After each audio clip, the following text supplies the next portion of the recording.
को जय जोहर, जय आदिवासी।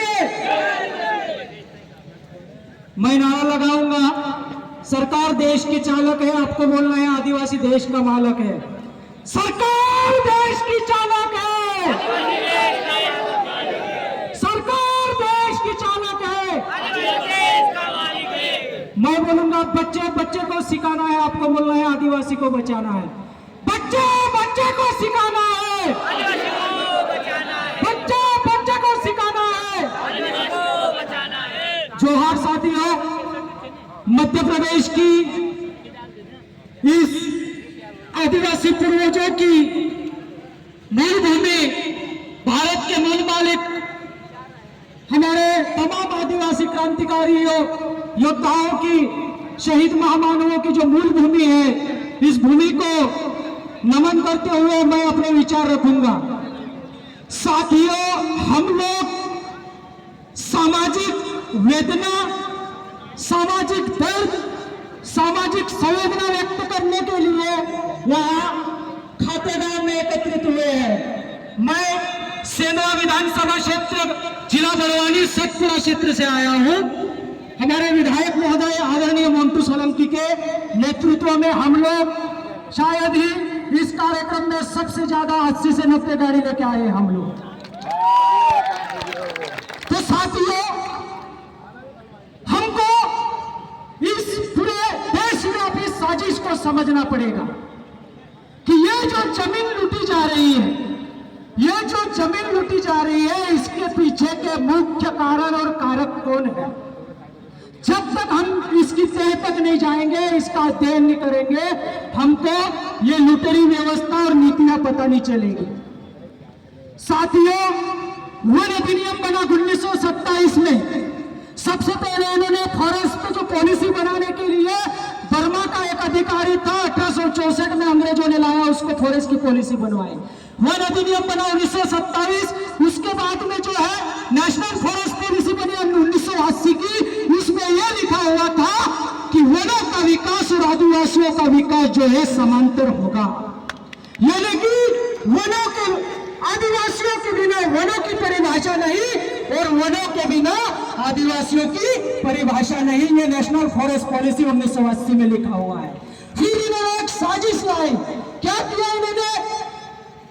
फिर 2005 के पहले संसद के लगभग 150 सांसदों ने सामाजिक जन संगठनों के साथ में पूरे भारत में एक सर्वे किया कि आदिवासी वन भूमि से वंचित है, इनको वनों का हक मिलना चाहिए। लगभग संसद के 150 प्लस सांसदों और जन संगठनों ने इसका सर्वे गवर्नमेंट को दिया। तो भारत की संसद ने यह मान्य किया कि हाँ, इस देश में जो जल जंगल जमीन का असली मालिक है, आदिवासियों के साथ में ऐतिहासिक अन्याय हुआ है, उनको वन जमीन के पट्टे दिया जाना चाहिए। इसलिए FRA 2006 या 13/12/2005 के पहले जंगलों में रहने वाले आदिवासी दो दंपति के नाम पे 10 एकड़ जमीन देने का प्रावधान बना। यह 5th शेड्यूल एरिया में संशोधन किया गया। जब हम लोगों ने 5वीं और 6वीं अनुसूची जो हमारे पूर्वजों द्वारा अंग्रेजों से लड़ झगड़ के जो रिजर्व करवाई गई टेरिटोरी थी, हमारा स्वशासन स्वायत्त वाला क्षेत्र था, वो स्वशासन और स्वायत्त मांगा, तो इन्होंने उसमें संशोधन करके छोटे छोटे कानून हमको दिए।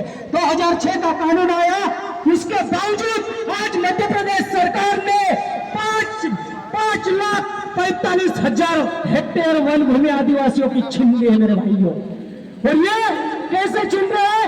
2018 में वापस इन्होंने नेशनल फॉरेस्ट पॉलिसी 1908 में संशोधन किया, राष्ट्रीय वन नीति 1908 में संशोधन करके उसमें यह लिख दिया कि आदिवासियों के वनों पर से अधिकार इन्होंने सीमित कर दिया। और उसमें यह लिख दिया कि आदिवासियों को विस्थापित करके उस वनों की जमीन पे ऐसे पौधे लगाया जाए जिसका सिर्फ कमर्शियल बेनिफिट हो। यानी कि ऐसे पेड़ लगा रहे हैं जो सीधा फैक्ट्रियों में जाएंगे कटाई के लिए और इन शहरी सभ्यता के संसाधन उपलब्ध कराएंगे, उनके साधन बना रहे हैं लोग। उसके बाद में इन्होंने 2023 में फॉरेस्ट कंजर्वेशन एक्ट और forest conservation and security act लाया।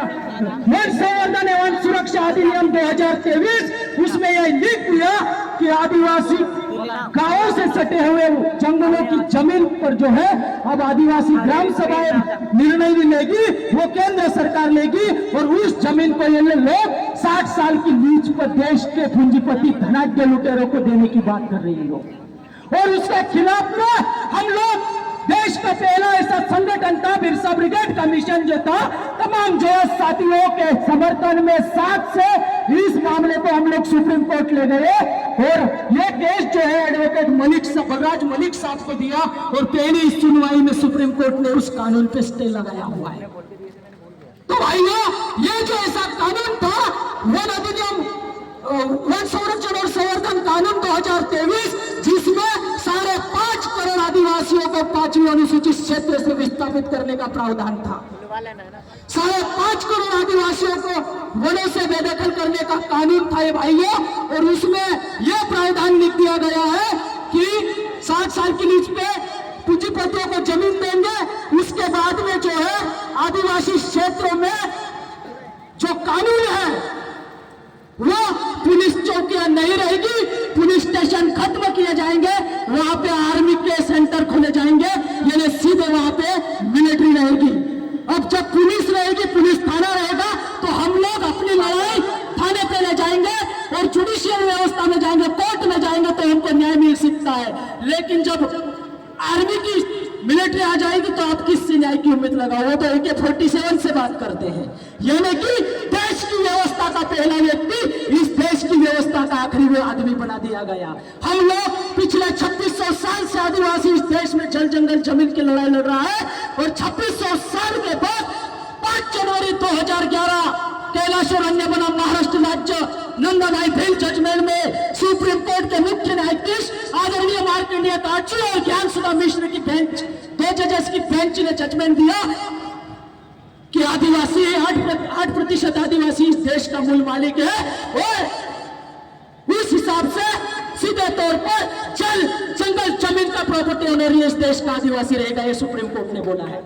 तो वो भारत का अधिकारी जो मोहरे है, मोहरे को पूछो कि मेरा बाप मरा यहाँ पे इस खेत के इस काकी काकड़ में दफनाया गया है, हमारा दादा मरा यहाँ पे दफनाया गया है, तेरा बाप और तेरा दादा बता इस खिवनी में दफनाया गया है तो तेरी जमीन है, वो हम मान लेंगे।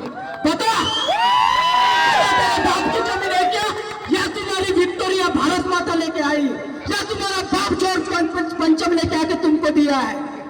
तो भाइयों, इसको समझना पड़ेगा। अब खरगोन जिले से बड़ोहा तहसील से यहाँ पे एक डायला बाबा आया था, वो बोल रहा था कि DFO आवतिलो और मेशे काजे पुत्तुल की तारी जमीन कागदलाव गाल बाबा हिमे आवे ती तीनाक पुच्ची तार भाषण भाषण्या गांडू से काय देखाड़ में देखाड़ मार बाबा मोरेटे जो हियो गाल बाबा को कुछ समीर की मारो हिमी DFO आवे ती कैसे कि मार बाबू मरलू ती पोलो हे मोरेटे ना गाड़िया वा धपाला मार डाल बाबू वा मरलू मार फुई मार बहनिस मरली ची वा गाड़ना छे तू देखा तारी लाल चुदा तार भाषो का गाड़िया होगा तार डाल बाबा मोरेटे देखाड़ दे मुसान देखाड़ दे ती आदिवासी खिवने गाव खाली कर देशे अगर नी देखाड़ शक्यो 6 मोहनांचे ने तोन खान बोधने नौकरी करने वाला नौकर मालक काजे शिकांडे बाजरी जमीन कुणींचे तार भाष काय होय इंग्लंड गोथडी नावून काय यो सवाल खड़ा करना पड़શે डाल बाबा तारेंचा भी हम आवशु जी कानूनी लड़ाई छे और दोस्तों पेचीदा सिस्टम बनाई देना भाषा बिना का जे तरीका से लड़ना पड़શે सब जयस साथियों सब जयस के क्रांतिकारी साथियों तमाम सामाजिक संगठनों के युवाओं से बोलता हूं कि हमको एक होना है, नेक होना है, पूर्वजों के सिद्धांतों पे चलना है। अभी तो आदिवासी युवाओं में केवल जयपाल सिंह मुंडा और बाबा साहब की आत्मा घुसी हुई है, तो फिर तुम आपको हम लोग थर थर करा रहे। जिस दिन कंटा भील बिरसा मुंडा राघोजी बांगरे खाजनाई घुस गया ना, जिस दिन हमारे पूर्वज घुस गए ना, आपको भगने का नहीं, छुपने के लिए भी जगह नहीं मिलेगी। ये DNA है। अरे ये तो आदिवासी DNA था, तो 48 घंटे उस भरी बारिश में, मूसलाधार बारिश में भी हमारी नस्ल जिंदा रहेगी। तुम्हारी नस्ल साले फार्मे मुर्गी जैसी है, 1 घंटा भी बारिश में जिंदा नहीं रहेगी। ऐसे कमजोर DNA के लोग ने, हम लड़ाकू DNA वाले लोग हैं। हमारी जो लड़ाई है, हमारे जीवन अस्तित्व की लड़ाई है। इसलिए साथियों, बिरसा मुंडा ने अपने आंदोलन, उलगुलान के आंदोलन के साथियों को बोला था कि हमारा जो संघर्ष है वो मूलतः हमारा जीवन अस्तित्व का संघर्ष है। इसलिए हमारा संगठित रहना, हमारा सुरक्षित रहना, हमारा बचना, यह हमारी प्रथम सामाजिक आवश्यकता है। एक छात्र हो, कोई गुटबाजी नहीं, समाज सबसे पहले है। समाज का दुख दर्द है तो समाज के साथ में खड़ा हो। हम न्याय दिला के रहेंगे।